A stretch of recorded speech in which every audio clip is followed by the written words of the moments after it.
Assalamu alaikum, peace be unto you. Thank you all for joining us. My name is Tariq Khalil. I am the education coordinator for the American Muslims for Palestine. It is such an honor to have a powerhouse panel with us today, which I will introduce shortly, for our 5th educational webinar titled The Balfour Declaration, Illegitimate Promise. A British journalist described the Balfour Declaration as one nation solemnly promising a second nation the country of a third nation. A mere 67 words changed the course of history. This document of support for Zionist aspirations was signed by British Foreign Secretary at the time, Arthur James Balfour. The final version of which reads, His Majesty's government view with favor the establishment in Palestine of a national home for the Jewish people, it being clearly understood that nothing shall be done which may prejudice the civil and religious rights of existing non-Jewish communities in Palestine or the rights and political status enjoyed by Jews in any other country. And now to our esteemed panel.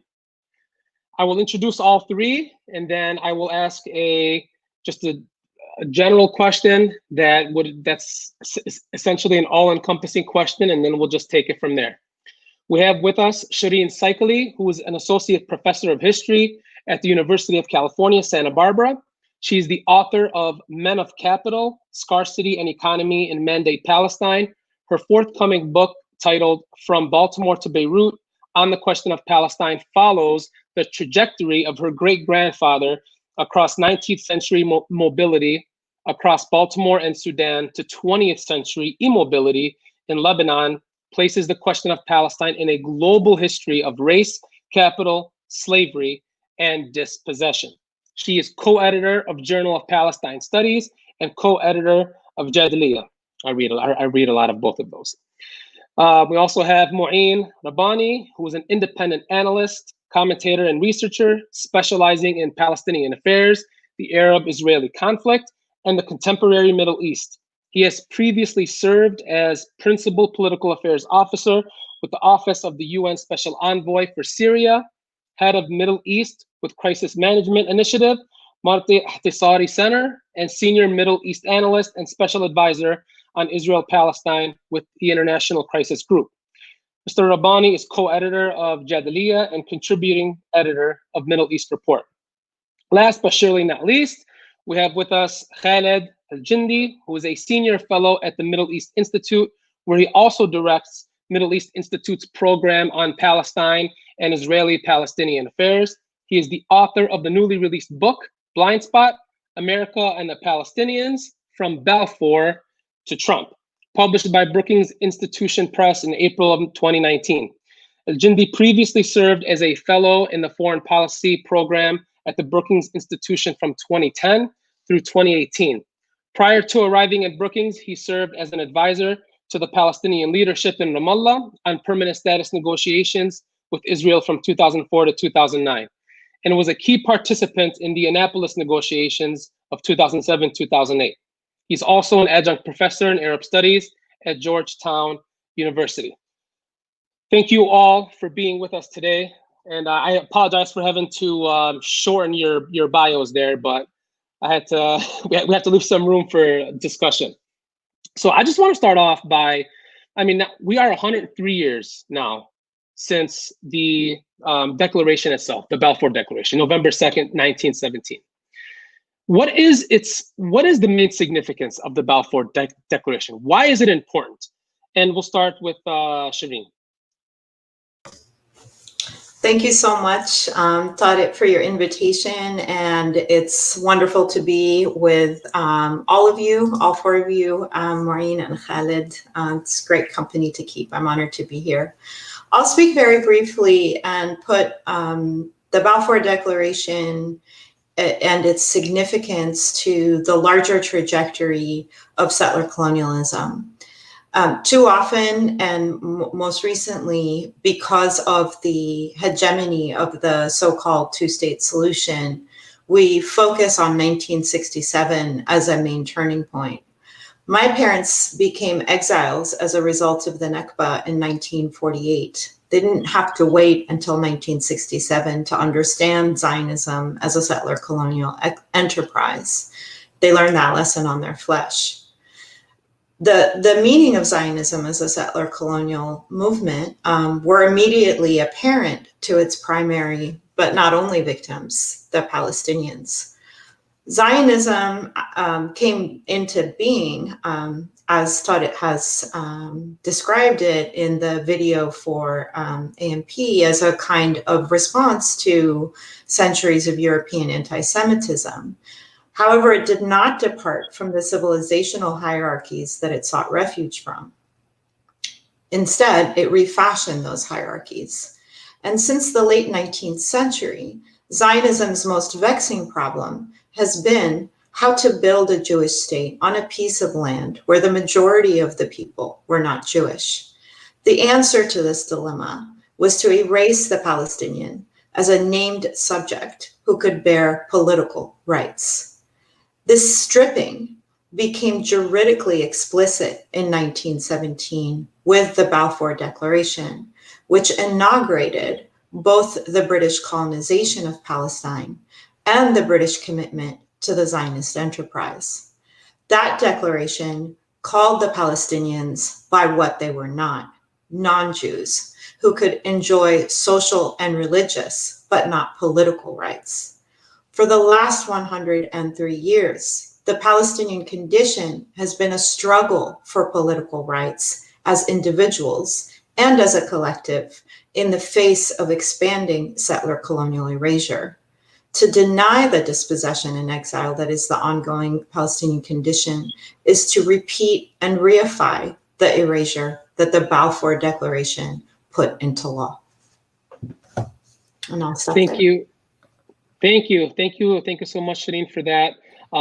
Same question with both of you, Mouin. Tfaddal, please.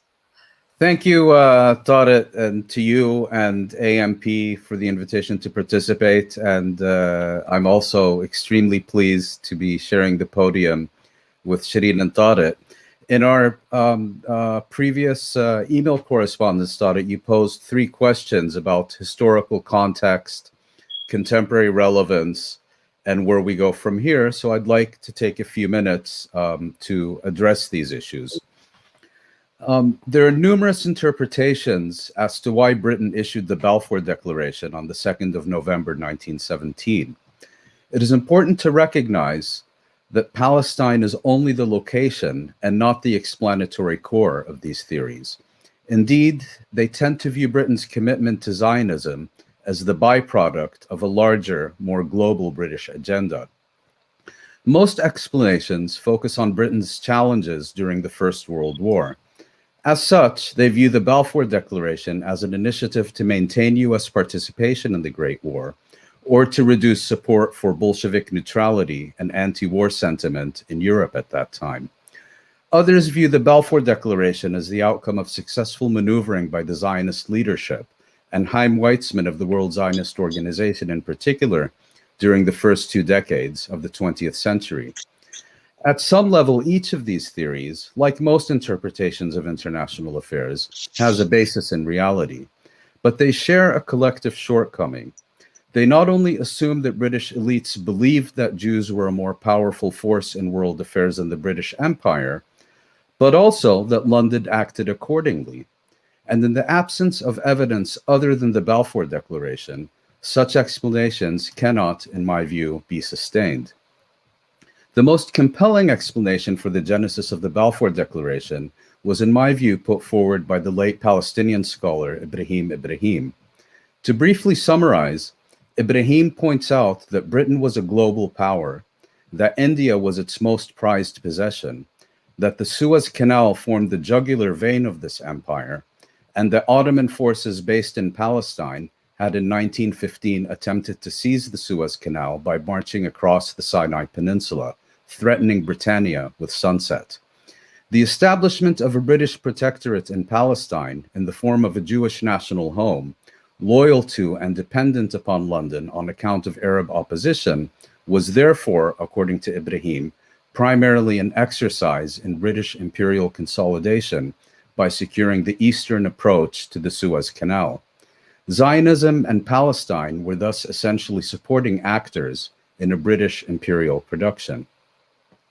The above notwithstanding, the Balfour Declaration was the indispensable foundation stone for the success of Zionism and therefore the dispossession of the Palestinian people. Left to its own devices, the Zionist movement would have gone down in history, if at all, as yet another madcap colonial venture that never made it past the drawing board. This is why Zionist leaders, starting with Herzl, recognized that the realization of their project was inconceivable without great power sponsorship, and duly sought it out in every European capital. It was only with the benefit of what Palestinian historian Walid Khaledi termed the British Shield, in the form of the British Mandate, that Zionism became a viable enterprise. The implications of the Balfour Declaration for the Palestinian people were perhaps best expressed by General Allenby, at the time marching on Jerusalem after finally breaking through Ottoman defenses in Gaza City. Allenby forbade the declaration's publication in Palestine because he understood that those he claimed to be liberating would immediately recognize its meaning and respond accordingly. Histories of the Nakba often began with the first Zionist Congress in 1897, but the Congress's resolutions were no more than a statement of intent. It was only with the policies enshrined in the Balfour Declaration and the British Mandate, whose terms of reference incorporated the declaration, that the Nakba went from possible to probable to inevitable. The centrality of great power sponsorship to Zionism, as enunciated in the Balfour Declaration, remains with us to this very day. First, it was a British mandate. Then joint US-Soviet support for the establishment of Israel in 1947-1948, and thereafter France's indispensable role in achieving Israeli military, including nuclear, superiority over its Arab adversaries. Since 1967, this principle has taken the form of increasingly unconditional and uncritical US military and diplomatic support for Israel, culminating in the Trump administration's outright agitation for annexation. Also still with us is another central aspect of the Balfour Declaration, namely its relegation of the people of Palestine to a non-people, defined not by what they are, but identified by what they are not, as Palestine's, quote, non-Jewish communities, unquote. While the Declaration explicitly references the national aspirations of Zionism in Palestine and the political rights of Jews outside it, it pointedly omits any reference to the national or political rights of Palestine's Arabs, who in 1917 constituted more than 90% of the country's population. This negation of not only Palestinian rights, but of the Palestinians' very existence has resonated far and wide ever since. Most of us are familiar with Israel Zangwill's contemptible assertion that Palestine is a land without a people for a people without a land, and Golda Meir's infamous 1969 statement that the Palestinians do not exist.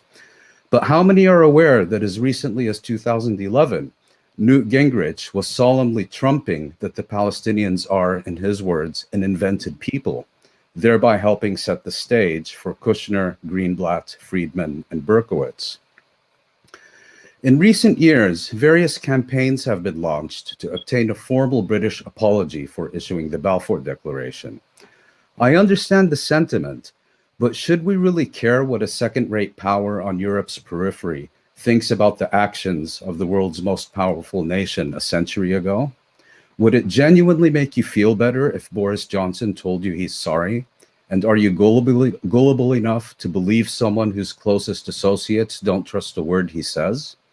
We can't time travel to 1917 and withdraw the Balfour Declaration from publication or edit its text. What we can and should and must do is work to neutralize and make irrelevant the principles enunciated by Balfour in his declaration and the dynamics this declaration set in motion, which remain with us to this day. Most pertinently, this means working to arrest and reverse great power support for Israel, in order to replace Israeli impunity in its dealings with the Palestinian people with international accountability for its actions. And it means ensuring it is understood and accepted that the Palestinians are not only a people, but a people with non-negotiable, inalienable rights. First and foremost, the right to national self-determination and to live free of colonial rule and its associated apartheid policies. It means ensuring that it is understood and accepted that Palestinian rights are neither derivative nor dependent upon the rights, interests, or ambitions of other claimants to their land. Thank you very much. Thank you so much, Mr. Rabbani. That was phenomenal. You took some of the questions that I had in here away, but I'm still going to utter them after Khaled goes with his opening. Fadal, Khaled. Thank you.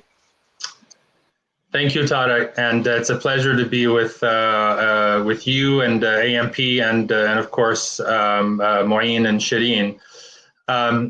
So I'll try not to preempt your future questions, but also since both Mouin and Sherene did such an excellent job of framing the issue, I'm only going to add very little.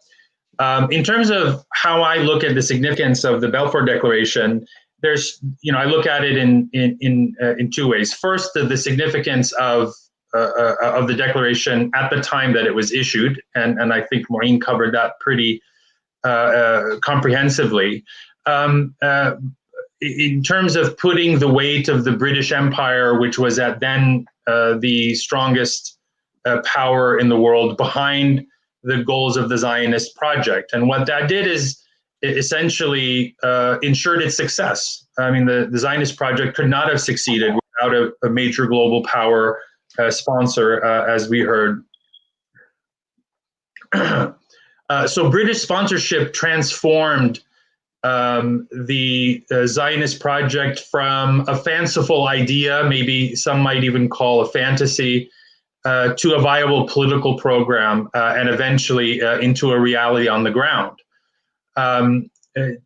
Today, the significance of the Balfour Declaration, I think, is in the precedents that it set. And we already heard about the continuity that we've seen in the last 100 years. The first precedent is in terms of a global superpower sponsor for the Zionist project. 100 years ago, it was Great Britain and the British mandate.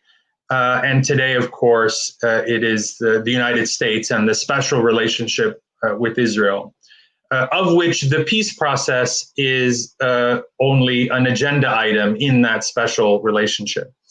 The second is this notion that we've already heard from both of our other panelists, this notion of exceptionalism. Balfour, of course, carved out an exception for Palestine in terms of the idea of self-determination, which was growing in its prominence certainly in the receding parts of the Ottoman Empire, but also in other countries that were struggling against colonial domination. And the idea of self-determination was viewed through the lens of the Jewish minority rather than the indigenous Palestinian majority. Today, I think for the United States, it's a very similar concept in which Israel is largely exempt from the rules of the international order, an international order that the United States itself was the primary force in designing, in sort of putting in place that international architecture. So, not surprisingly, I see a lot of parallels between the British mandate back then and the U.S.-led peace process today, in terms of the nature of the contradictions that underpinned both of them. Again, the idea of a global superpower trying to mediate a conflict between two competing national groups while leaning very heavily in favor of one of them. The British mandate, of course, the goal of the Jewish national home was enshrined in the mandate almost constitutionally. This was a kind of constitutional provision, whereas the primary goal of the mandate system was to prepare local populations for independence. And so right off the bat, there is this inherent contradiction. And I think that contradiction is a kind of foreshadowing of a future US-led peace process. During the mandate, for example, the British made recognition of Palestinian political leaders conditional on their acceptance of the Jewish national home and the Balfour Declaration, which, of course, for the Palestinians posed an existential crisis, something, to accept the validity of the goal of the Jewish national home meant denying their own claims and sort of accepting their own inferior status as second-class citizens. I think there are a number of analogs, contemporary analogs to that idea. In the 1970s and 80s, for example, when the United States was emerging as the primary sponsor of Arab-Israeli negotiations, there was an insistence on the part of the United States that before the PLO could enter any sort of diplomatic process, it would have to meet certain conditions.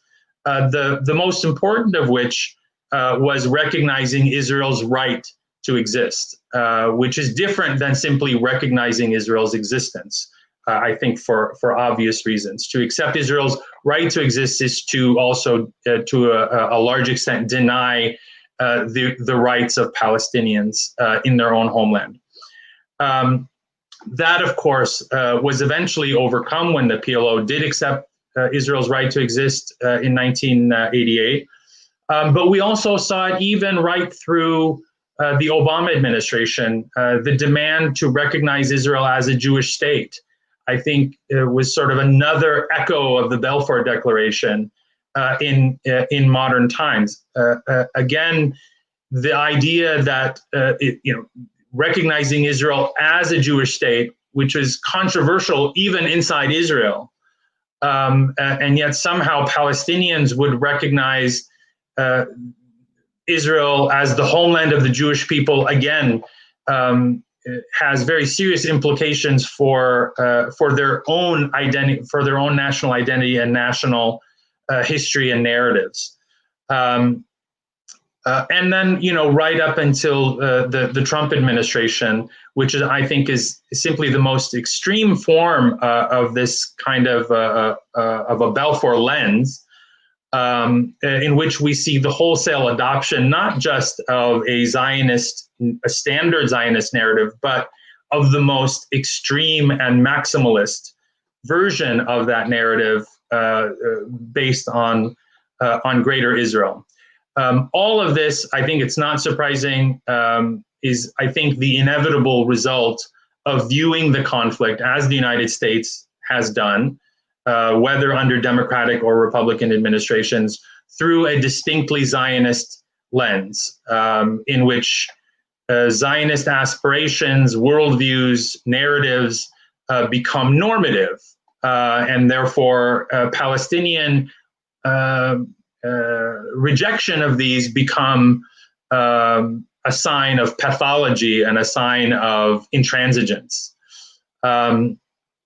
So I'll end there and try not to preempt more of the discussion.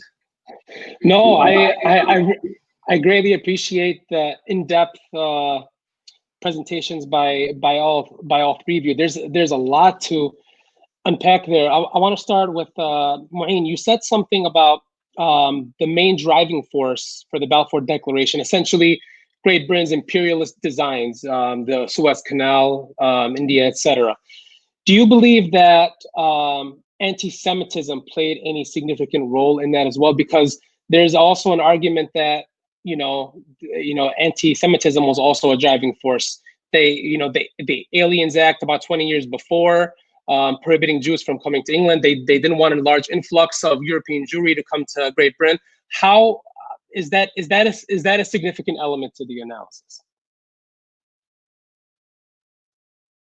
You're on mute, I believe.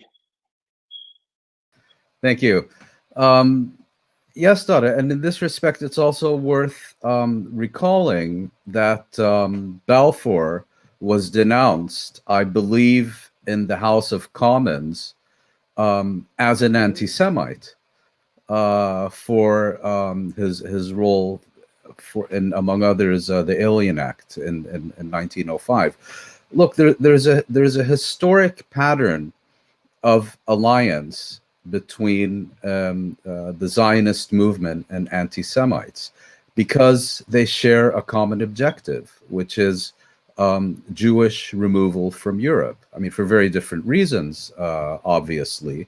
But, you know, there's a whole history there. And in fact, we can see it also playing out today with the far right in Europe and the United States, nurturing, on the one hand, a hatred of Jews, but a slavish devotion to Israel and its policies. But in specific response to your question, I think anti-Semitism played a role. One can argue about how prominent that role was in British support and general European support for Zionism. But if your question is specifically about the Balfour Declaration, I would say it played at most a secondary role. In other words, when putting forward formal British support for a Jewish national home, Balfour and his associates were not preoccupied with the idea of relocating British Jews to Palestine. They were preoccupied by the idea of securing the passage from the British Isles to India via the Suez Canal and consolidating the empire. So, to my mind at least, that and considerations regarding World War I were very much second-order priorities rather than primary motivations. Thank you for that. Sherene, you essentially contextualized the Balfour Declaration within the context of settler colonialism. And if you read the Balfour Declaration, which I've read 100 times, settler colonialism is steeped in the language itself. It's dismissive of the 9/10 majority population that existed at the time in Palestine when this declaration came about. It's dismissive of their national origin. It's dismissive of their ethnicity.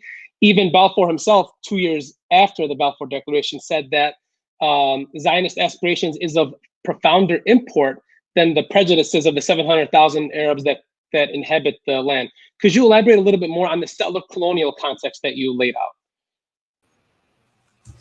Sure, and I think what I'd like to do here is also go back to some of the questions that Khaled brought up about the mandate period, because I think that this is a really important inflection point in the sense that in the mandate period, the British and French mandates after World War I essentially categorized all of the former Ottoman Arab provinces as semi-civilized, not yet ready to stand on their own 2 feet. And so the mandate structures were really about this kind of thinly veiled imperialism that was going to support these infantilized colonized subjects, right, in Iraq and Transjordan and Lebanon and Syria, to stand on their own 2 feet. And so everyone in Greater Syria after World War I got relegated to what Deepak Chakrabarti has called the waiting room of history.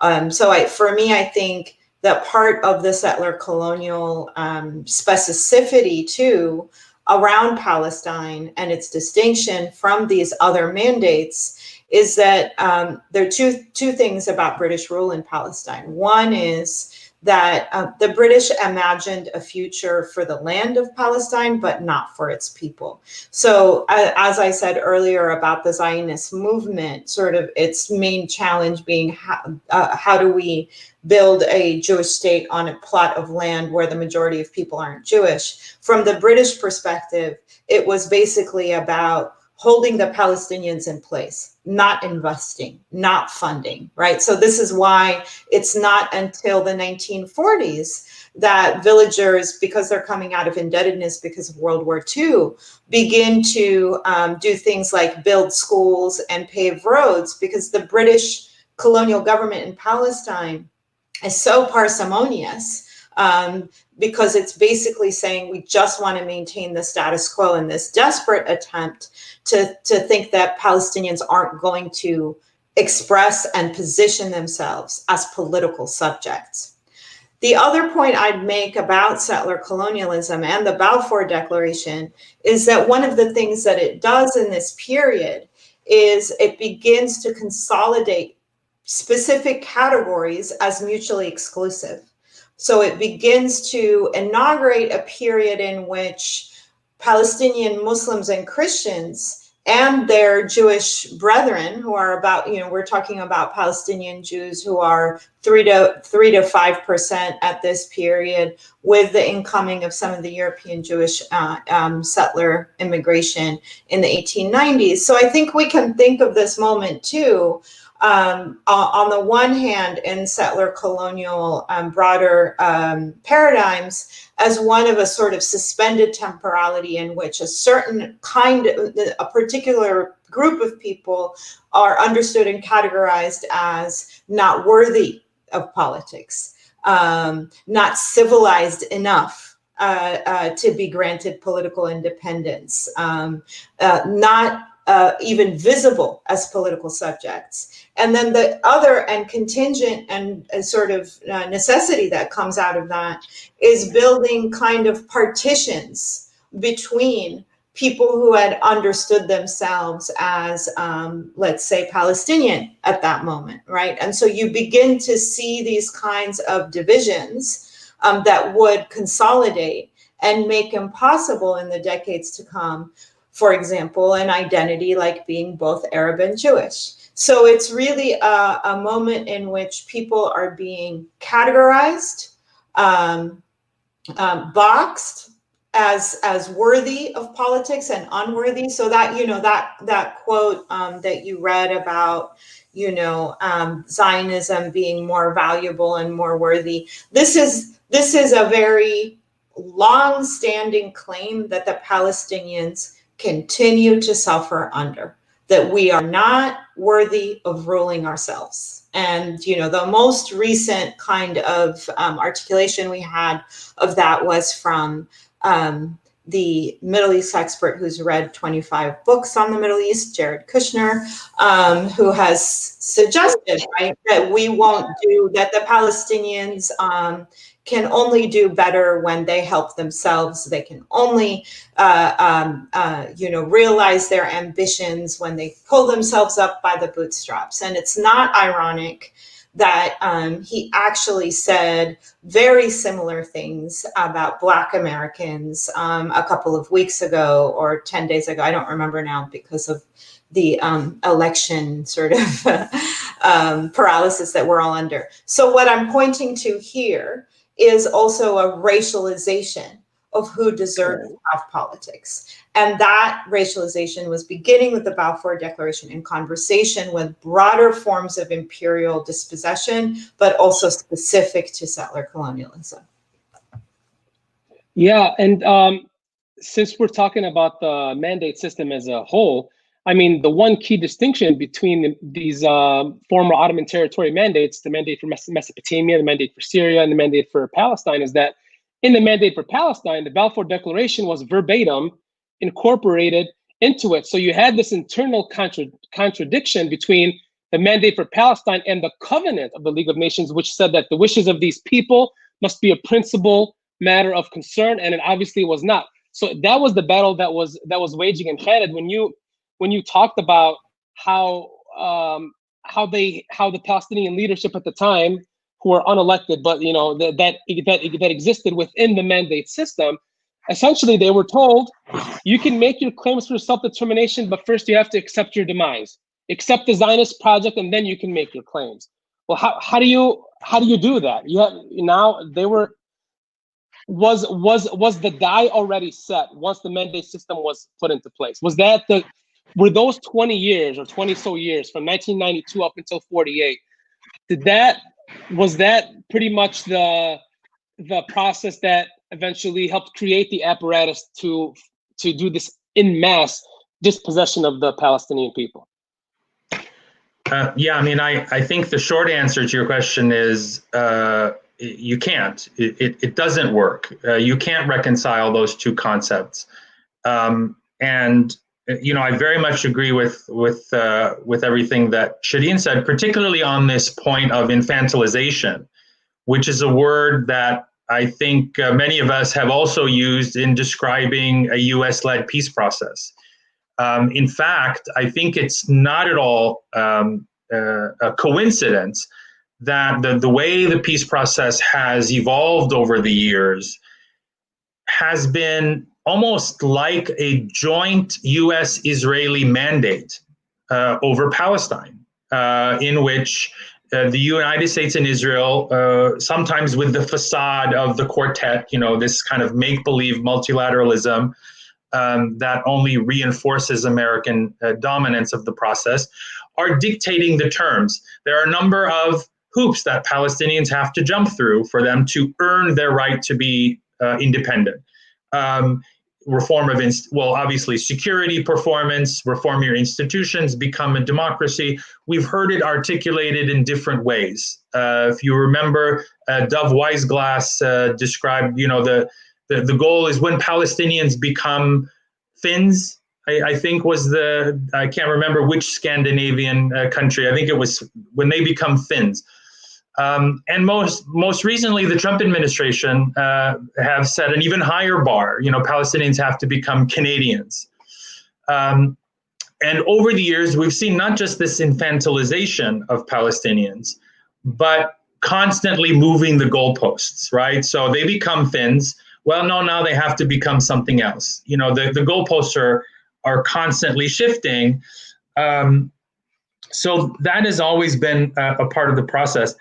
I think in terms of the question of how this underlying contradiction, this is where the comparison between a U.S.-led peace process and the British mandate, I think, breaks down in one important place, and that is the British evolved.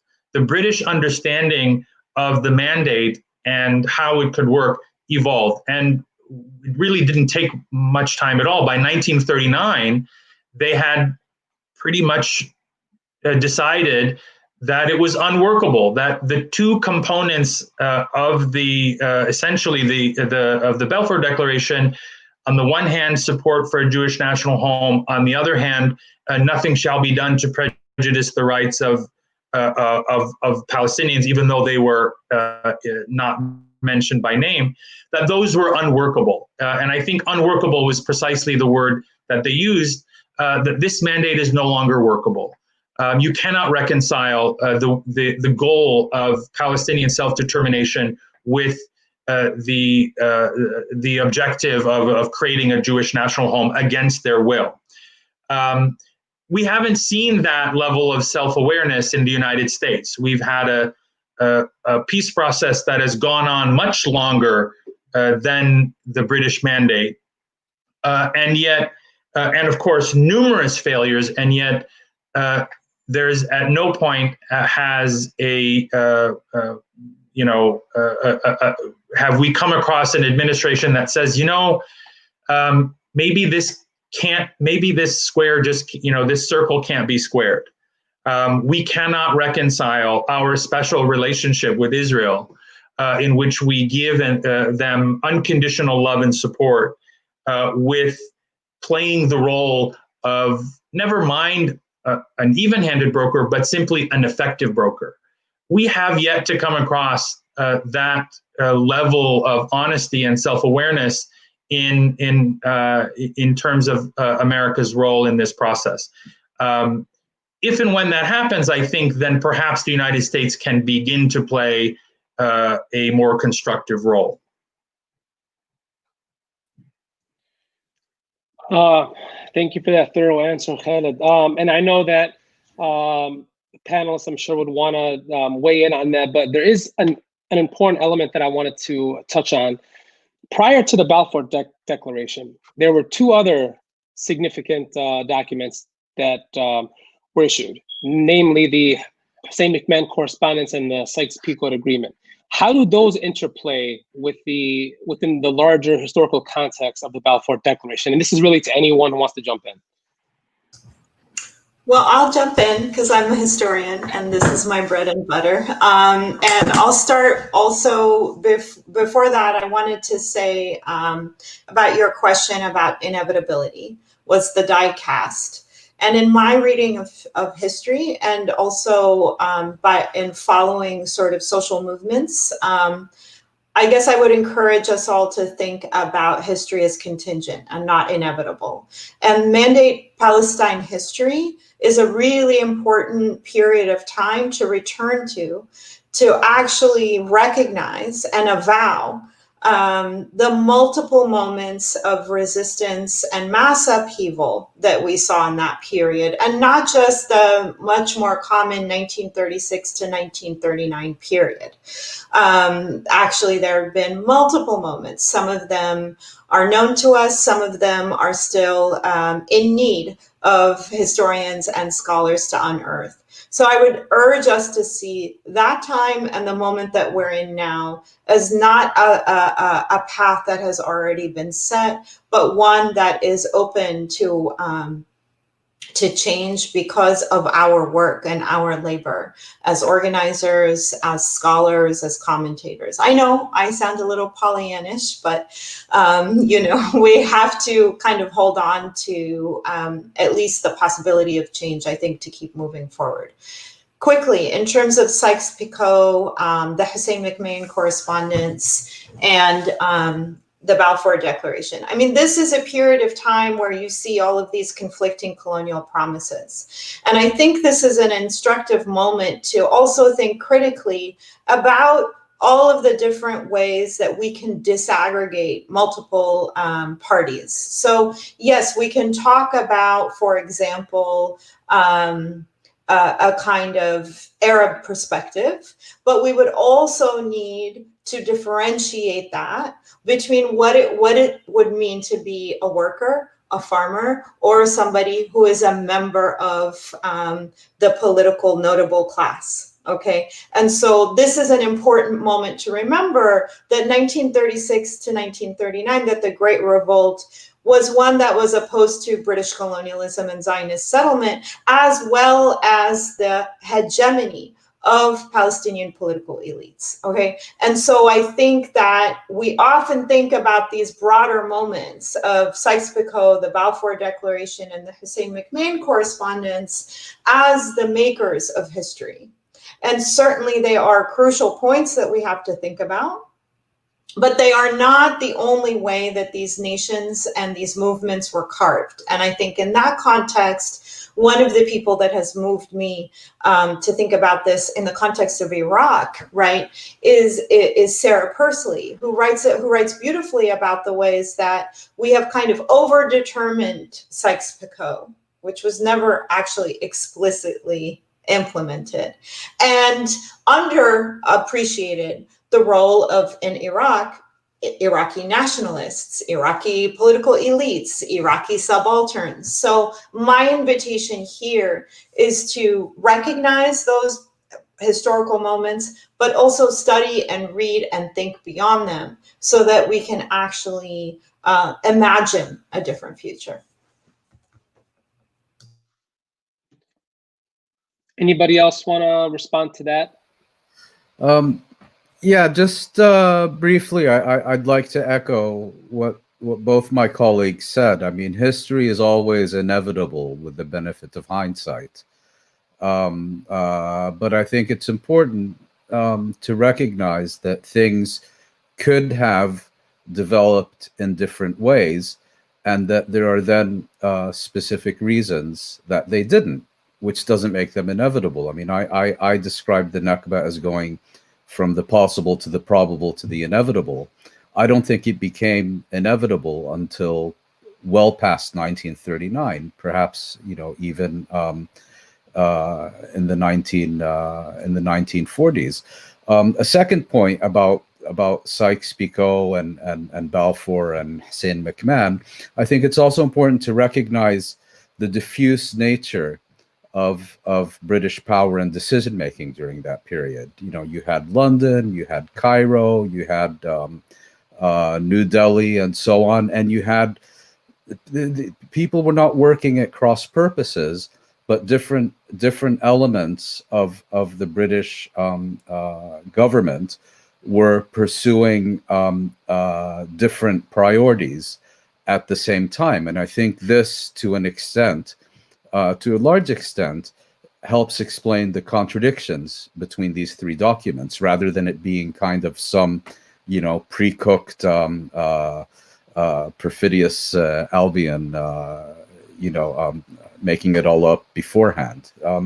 Thirdly, just to on Khaled's very pertinent points, that's precisely why I prefer to avoid the term peace process, and I, you know, I think the alternative that substitutes the vowels with an I works, but, you know, let's call it diplomatic process, because the purpose of the process is to continue the process with the objectives, Khaled, that you laid out, and most of all with those hoops. And it's important, I think, very important, especially now for Palestinians who have, I think, not yet undertaken a meaningful evaluation of their engagement with the diplomatic process, that you cannot make those first meaningful concessions and then avoid having to jump through a never-ending series of hoops subsequently. I mean, it's, you know, once you enter into that tunnel, it's very difficult to back up and to take a different role. And I think the process, to my mind, you know, people keep talking about the failure of Oslo. I always say that Oslo has been one of the most successful diplomatic processes since 1945, because it worked as intended. It was designed to develop the way it did. And therefore, I prefer the term diplomatic process to peace process. Mouin, can we say annexation process, or does that go a little too far? I don't think. I think Israel's agenda was to, you know, faced with very serious changes. You know, the first Intifada, the collapse of the Soviet Union, and mass immigration from the former East Bloc, the end of the Cold War, changes in the Israeli economy, and so on. That I think it's fair to say that Israel was seeking to recalibrate its mechanisms of control over the Palestinians, and Oslo and the establishment of the Palestinian Authority and so on was the mechanism it chose. I don't think statehood was ever on the agenda, but I don't think that in the early 1990s that Israeli decision makers were thinking about the diplomatic process as something that would facilitate eventual annexation. I think you can make an argument, again with the benefit of hindsight, that annexation is a logical culmination of this process, but I don't think it was designed with annexation in mind. I think it was designed with a view to perpetuating Israeli control over the Palestinians and strategic resources in the occupied territories. But, you know, things happen. And in the interim, things ended up developing perhaps differently than one might have anticipated. For example, the Israeli withdrawal from the Gaza Strip, annexation coming explicitly on the agenda. I think the important difference is that the Israelis were very well prepared to create and exploit opportunities as they arose, while during the same time period, Palestinians became increasingly passive spectators to the unfolding of their own fate, to the extent that I think you can today make a fairly convincing argument that Palestinians have been transformed from a political actor to an increasingly political, meaningless demographic reality. Yeah, and go ahead, Khaled. You want to say something, please? Yeah, I just wanted to echo this point on inevitability. I agree completely with both Sherene and Mouin in terms of I think it's a dangerous is maybe overstating it, but it's I think an unuseful way to look at this in deterministic terms. That's certain outcomes. Can I interrupt and say fatalistic? You said dangerous. Can I respond with fatalistic instead? Yeah, no, but I was agreeing with you, Mouin. Yeah. So, history, events in history aren't necessarily inevitable. I mean, obviously, there's a certain asymmetry going on between the Palestinian, Arab majority and both the British and the Zionist movement. And they are on the weak end of that asymmetry.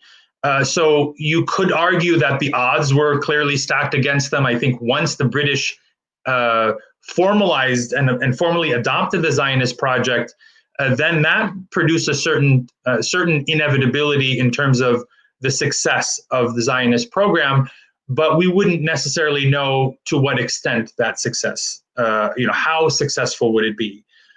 In terms of dispossessing and subjugating Palestinians, and at moments, there are changes, but also I think in terms of I think there's a tendency also to attribute this almost infinite strategic planning on the part of Israel and the Zionists that I think is really overstates their capacity. I mean, I'll give a quick example. If you look at the withdrawal from Gaza, the Gaza disengagement of 2005 that Mouin referenced, clearly they did not occupy the territory in 1967 with the aim of withdrawing in 2005. They did not begin to build those settlements with the aim or expectation that they would withdraw them, evacuate them at some point. So, Israel's strategic calculations are constantly changing. My whole argument was that, that the way the peace process was structured, and I understand the objection to the term, the way the US-led diplomatic process was structured, consolidated that power asymmetry and, in fact, exaggerated it. Because when you put the thumb of a superpower on the scale on behalf of an already superior military and political power, then you've clearly increased that power disparity. But it wasn't just supporting the Israelis; it was disadvantaging the Palestinians. Creating structural impediments to their political success. And one very prominent example is the way Palestinian division was kind of institutionalized by the peace process. Maybe it didn't invent that division. It was mostly self-made. But once it happened, it became a tenet of the peace process. If Palestinians tried to move toward reconciliation, they would be punished. And there would be sanctions, and there would be, consequences. And so, in that way, the process, I think, clearly exaggerated and intensified that asymmetry. But it doesn't negate Palestinian agency. And I'm just noticing this comment in the chat about the PLO needs new leadership. There's one issue that we're not really talking about is the extent of Palestinian, how much of the current mess is self-inflicted, and how much of it do Palestinians themselves own. And the fact is, Palestinians are weak, but there is still Palestinian agency. You could have a better, more effective leadership, even if it is a weaker one.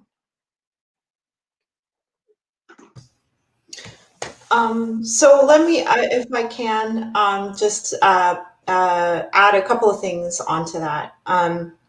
For me, sort of really kind of standing critically in the face of historical inevitability is also about recognizing the possibility for change and moving our focus from the history of great men and the history of great states to the possibilities of what people can actually affect on the ground.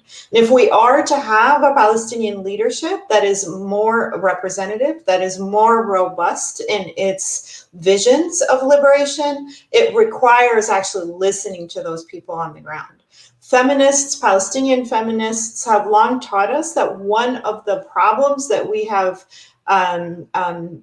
been burdened with is that either we overestimate the power of the Israeli state or we underestimate the power of the Israeli state. So just as Mouin and Khaled are saying, I studied the British Mandate era, and I could see very clearly debates and disagreements between the London Colonial Office, the Jerusalem Colonial Office, the Gaza Colonial Office, right? And so I think moving forward, one of the things that we have to do is disaggregate the state.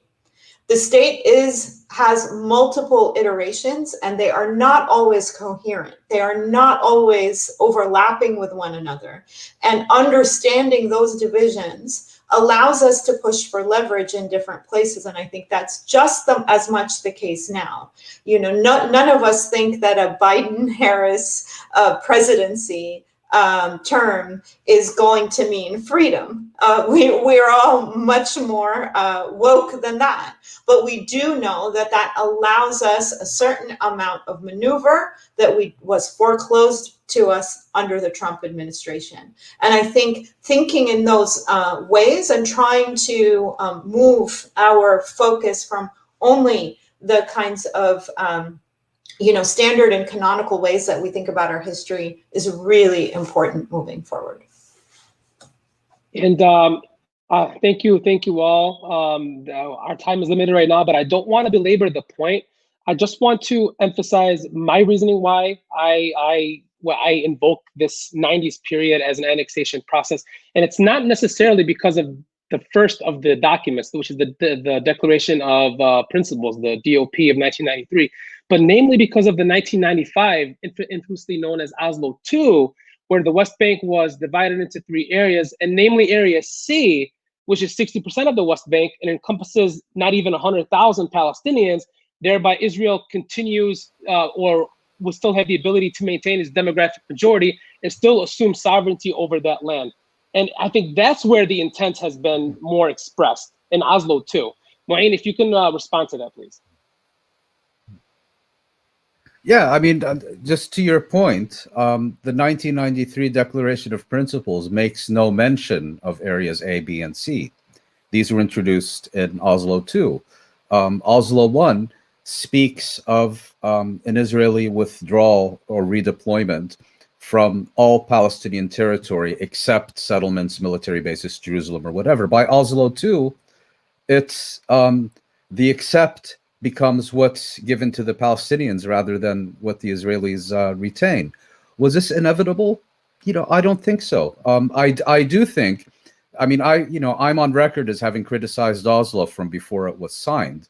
But I do believe that once the Palestinians entered into this process, as Khaled, I think, has put very well, they became shackled in all kinds of ways that they were not before and faced enormous new challenges that didn't exist before. But I don't think that necessarily led to annexation. There were choices that were and were not made along the way. For example, the response to the Hebron massacre.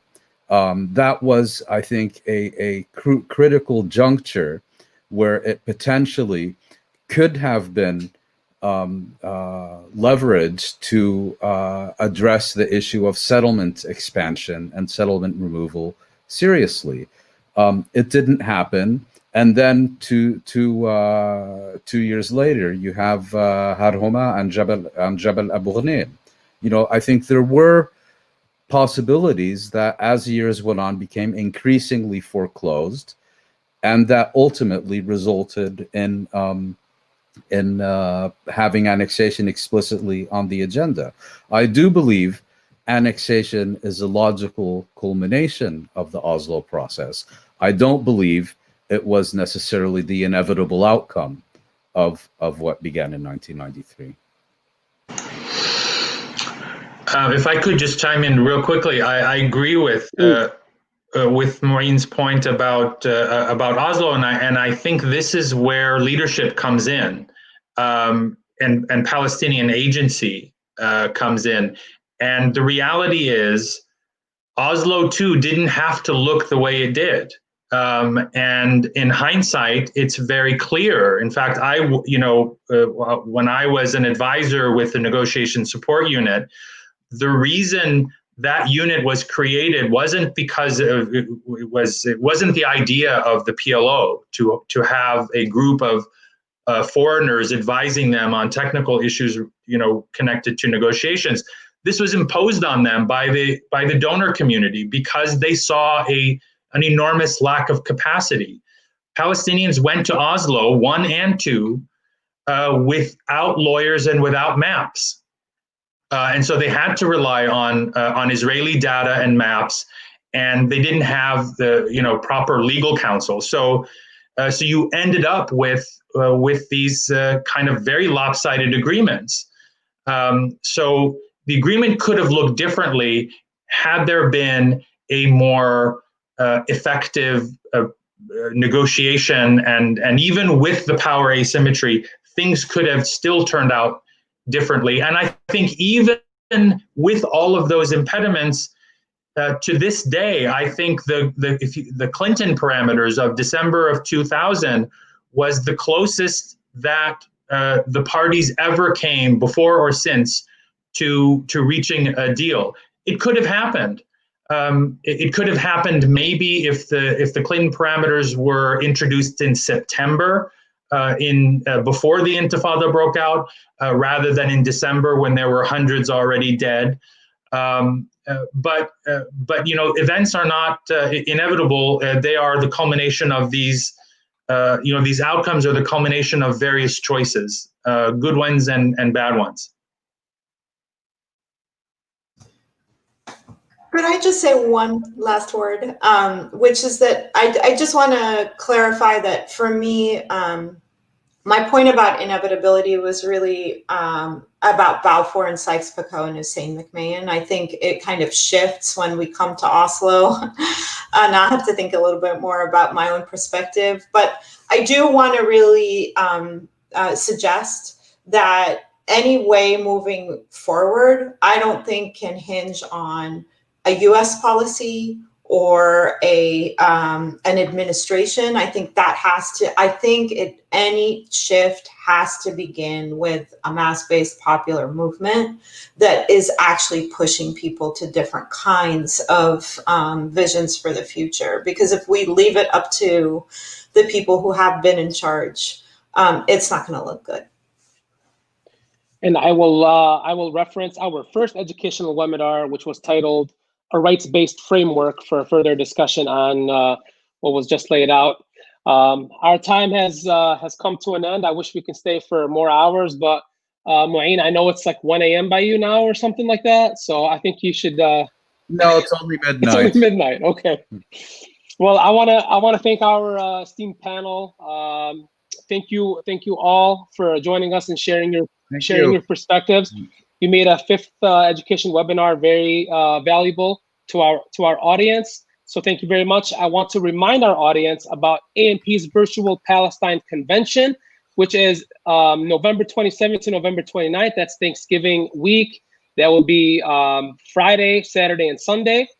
The information is right there on the screen. Please register for this free convention. Again, it's free, so no reason for you not to register. It's our first virtual Palestine convention. I hope to see you all there virtually. Thank you all very much, and God bless. Thank you. Salam. Bye.